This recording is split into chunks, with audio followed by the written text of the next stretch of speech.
Good morning, YouTube. Or if it's afternoon or evening or whatever time of day, I hope it's good for you. But for me, right now, it's morning. And a couple of days ago, I saw Green Inferno. Oh, this is Matt with Matt's Movies Reviews. A couple of days ago, I saw Green Inferno. If you haven't seen it, it's made by the guy who also made Hostel, Eli Roth. I when I heard about Hostel, oh, by the way, this review will have spoilers in it. When I heard about Hostel, I thought it would be kind of stupid, just over the top, gory movie. Once I actually saw it, that movie was freaking cool. I love that movie. But I thought it was super creative. Cause I've never seen Saw, and I didn't. I don't think I ever really want to. It just doesn't seem that cool to me.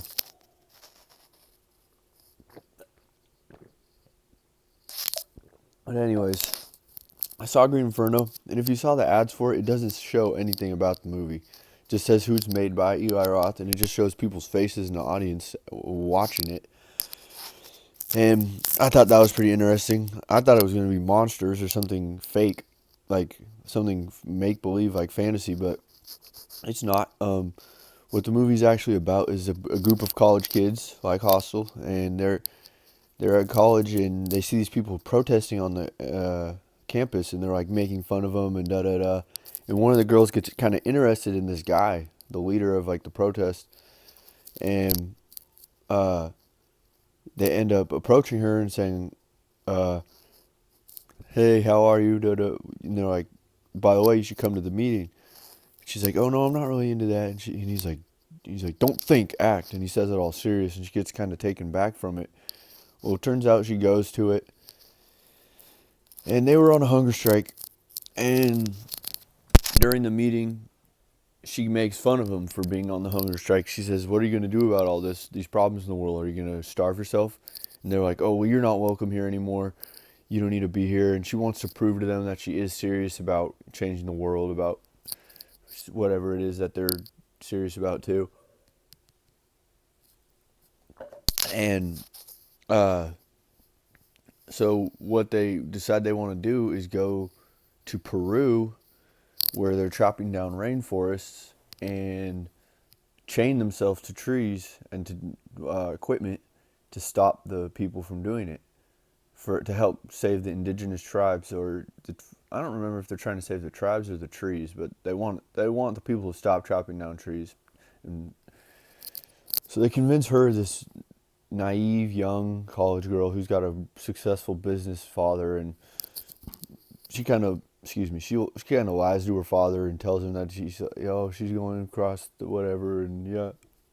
And her roommate is like, don't do it, and she does it anyway. And anyway, so they get there, and it's like, oh, we're in Peru, this is so crazy. And uh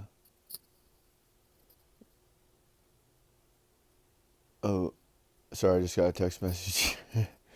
And so they get there, and they go and they chain themselves to the trees and the equipment, and they gave her a bat. From what I could understand, they gave her a bad lock on her. The her dad is in the United Nations. That's what it is, and they're using her as a pawn to combat, to go against these people chopping down the trees. So they give her a bad lock. So they check everybody's locks who's chained there, and they find hers is not even locked, and they take her off, and they're about to kill her, and they have all these cell phone cameras doing live footage, and they're like speaking in Spanish, and they're like, "Oh, you're about to kill the daughter of the uh, United Nations," uh, and da da da, and all this, and they finally, the terrorists or mercenaries or whatever, they finally think about it, and they're like, "Fine, we'll stop." And it's on the news, and everybody's celebrating, and they get back on the private plane. The girl's pissed though, because she knew that, she finally found out that they were tricking her the whole time. They were just using her because they needed her, because her dad's in the United Nations, and they gave her a bad walk, and they were just basically using her, and she was pissed. And she finds out that they wouldn't have cared if they would have killed her or any of that. They just needed it for shock value. And uh, so the they're on the plane back, and the movie has not even really started yet. Like this is already this much into it, and you're not even like you're like, okay, why is this a horror movie? Okay, so they're in the way back, and the plane crashes, and that's when it starts getting. There's a little bit of nudity before that.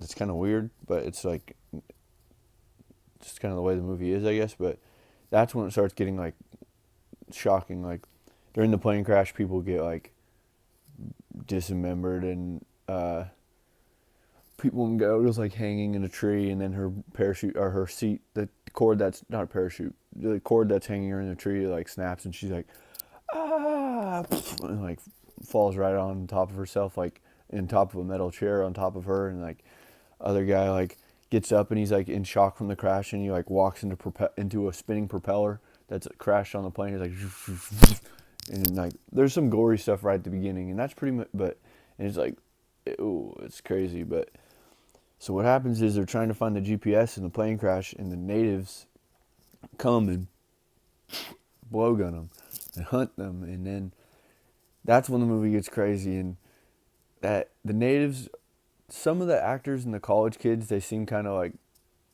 it's kind of cheesy acting, but it fits the movie. It's good because it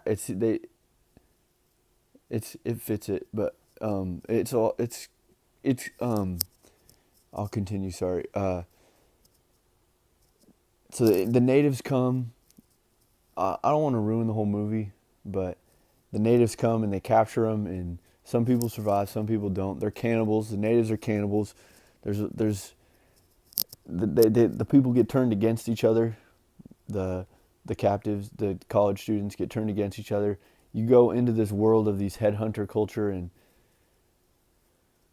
I do want to say this though. What ends up happening is the the if you know what Stockholm syndrome is, it's when you're captured by someone and you end up start feeling remote, like you start feeling on their side. The people, like let's say you're captured in war, and you eventually start taking the side of your captive. It's called Stockholm syndrome, and that kind of sets in because like they originally came there to help the natives, and then they find out these natives are horrible people that aren't nice at all, and they're killing people and chopping their heads off and eating them and cooking them and doing all kinds of insane things. And then but but at the same time, there's these terrorists who are cutting down the forests and are the workers with terrorists or mercenaries, and it's crazy. It was a good movie.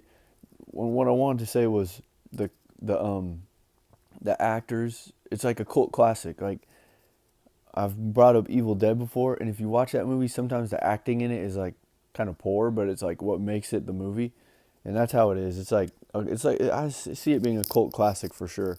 And if you like Eli Roth, if you like Hostel, or if you want to see a movie that's shocking but it's realistic, it's not a ghost or a whole bunch of computer animated stuff. It's like all realistic stuff. It's pretty freaking gory, but it's really gory, and there's some funny parts in it, really, but um, it's it's it's.